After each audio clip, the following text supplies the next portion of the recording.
What is going on, everybody, and welcome to this week's episode of the 2 Cents FPL podcast.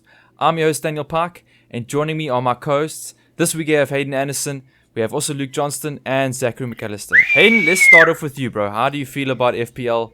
What are your prospects of this podcast? I'm sorry, putting you in the hot seat, bro. What's your thoughts? I mean, look, guys, FPL has always been a realm of my life where I've been routinely thrashed and bollocked because I am not particularly well versed in the ways of the FPL.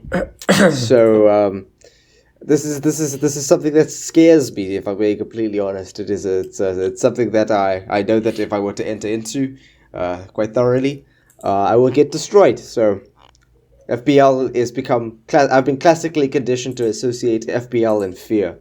So that is my location. But Hayden, that's exactly why we need you, bro. We need that outsider opinion. We need that guinea pig to test all our crazy and wacky theories. Because us three are like, we dig too deep, and sometimes we just need that surface level information that, is just enough. Zach, bro, how was your FPL this week? I love how Dan's just roasting Hayden's intelligence when it comes to FPL. It's like, we get really deep into it. We really analyze everything. We need you, just the surface level, low level. Dude, I'll take it. I put very little effort into my FPL after the midway point of last season. After Christmas, I was done. Yeah. Now, Hayden, I didn't mean to roast you. Hayden was permanently on your bench. Compliment. Nah, it's all good. Hayden definitely triple captained someone that got a -1, and my man decided that it's no more for him. Life is really as depressing as it is when But to answer your question, Dan, I'm doing terribly. Partly due to my FPL team, partly due to United. But that's for a different podcast. Keeping it short. Lucas, how did your FPL team do? Were you the one of the very few FPL game week 1 looks sensational? Eh? Unfortunately not, bro. I mean, it's relative now, I guess. I got 54 points this game week, which I don't think is bad, but it's like one of those ones where you have certain O's that you are expecting to bring back returns, and they kind of didn't. So 52, I guess, is alright. Within the leagues, our mini leagues, it's not up there, but I mean, it's not completely out of reach already within this first game week. But yeah, there's definitely changes that I see that can be made. But otherwise, I'm pretty happy with everyone. That's the whole point of FPL. You think your team is great, and then the one week they're pretty bad, the next day they're good. So you got to just hold that belief, but also not be stupid and keep them when it's time for them to bounce. So yeah, I mean, 50 something. I guess that's alright. Could have been worse. Yeah, I think could have had United players, lots of them. Dude, I mean, I had two United players, but I got 52, which I think is reasonable for game week 1. I think the majority of FPL players were just let down by Liverpool players. I think Salah still raked in some points. I don't think too many people were backing Nunez because, backing the new signings in game week 1, you kind of want to see what happens and then go from there. But I know Luis Diaz let me down. Trent obviously let me down. I was thinking, easy, clean sheet and, move on with my life. But, yeah, Cancelo and I think Kieran Trippier at least pulled through with some points in the back there. Yeah. Nice. And I haven't really got too many topics to go. I was kind of just, hoping we'd have a brief update on our FPL teams, and then maybe go from there. But I know just a quick, something that's come to mind is I know Zach, you and I were talking about the hype trains. Maybe we should just talk about some players that we think are, maybe getting overhyped now, and everyone's probably going to bring them in. Maybe take a hit to bring them in, and then from there it's not going to be a good idea. So Zach, I know who's your overhyped player at the moment. Game week 1 sensation, and terrible from then on. I'm looking at players that actually got points, and I mean, I could see this is kind of going against what I said in the main podcast, but maybe Jorginho becomes a bit of a bandwagon. People looking at those Chelsea penalties. Maybe people start jumping on him. Mitrovic. That's okay. There we go. That's my answer. Actually, that's the biggest bandwagon. Everyone's gonna hop onto that. But how are you guys not sure that he's not going to turn into the Patrick Bamford of this season. Dude, I like Mitrovic. I've backed him every season. He's come onto the Premier League. Last season was probably his best ever, 43 league goals. But the dude scored 3 the last time he was in the Premier League. Like, dude, I just don't know whether he's just going to be able to... I don't think Fulham are going to be as good as Leeds were the season Bamford banged. So... All right. Yeah, I'm not with Mitrovic, Dan. I'd love to prove you. I'd love you to prove me wrong, but I'm actually just so traumatized from having Mitrovic in my previous FPL team. I think 2 years ago. I cannot put the guy into my team. I will not until like maybe 5 weeks down the line. If he scored a goal a week, then maybe I'll consider it. But at this point, I think he's a catfish. He's fooling everyone. Scores 2 over like a discombobulated Liverpool, and then now everyone's backing this guy with their life. Also, Guys, someone else that I think That's me, bro. is gonna get that heavily guy. backed is Zinchenko. I mean, he's great and all, but I think there's a little bit too much going on in that attack to include Zinchenko. I don't know.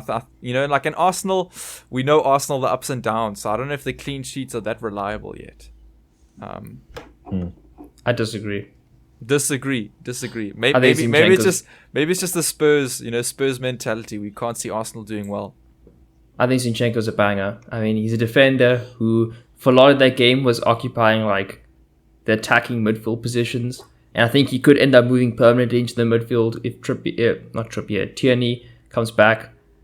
I think Zinchenko could be a little bargain because he's a defender, so he's going to get clean sheet points, and if he does move into the midfield, I think he could get some attacking returns as well. I know, Lucas, who's your catfish? You're also on the Mitrovic catfish train. Nah, I think he's going to start bang. I did think about Martinelli again, Zach, like you, bro. I was backing him in the main one, but I think it's not going to be consistent, and with FPL that's exactly what you're looking for most of the time. Excuse me, but if I have to take someone that I don't think is gonna like do the things week in week out, it's got to be Nunes. It's got to be my boy Darwin. Like, I don't think I watched his first, like, the goal that he had, but it looked like my man is failing, but he's getting very lucky. Or I will say his goal, bro, he's was not lucky. needed to do things. It went through his legs, hit the defender's foot, and then came back onto his like trailing foot and went in. And like that was the second time he tried that technique, and it just happened to fluke and like go in. So You know, it could be right. I can't wait for you to eat your words. I hope so too, bro.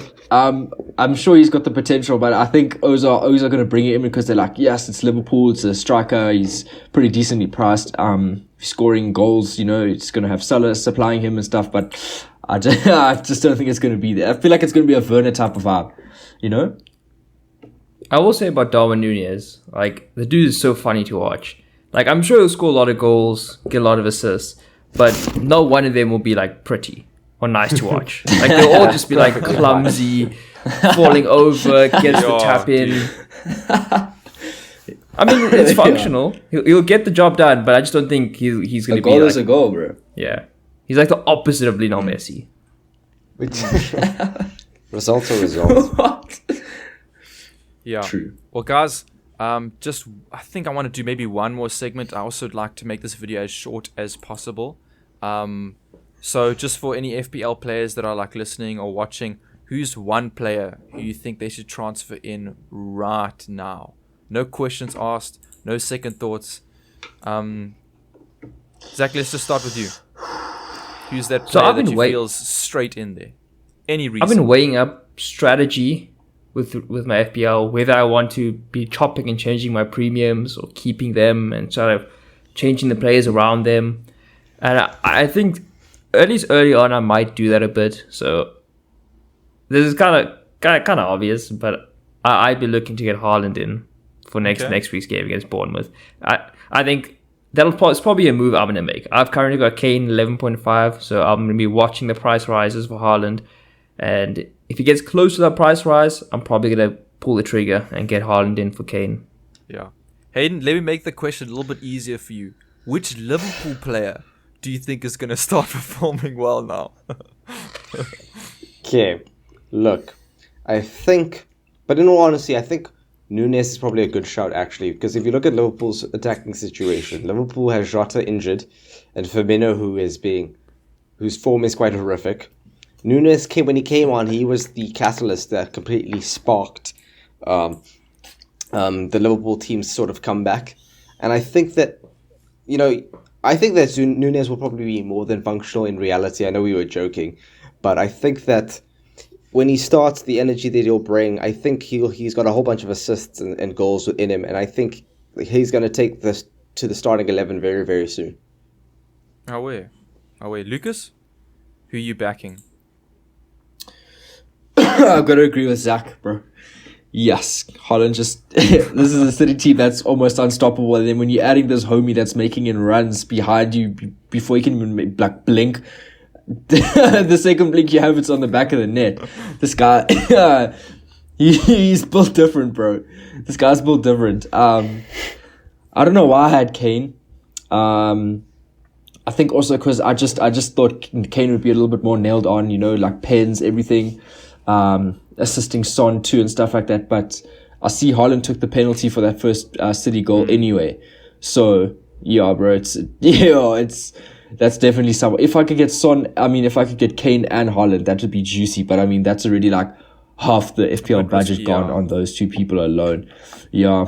But yeah, if I was someone like Hayden that was just like, yo, one word, just Haaland, bro, right now.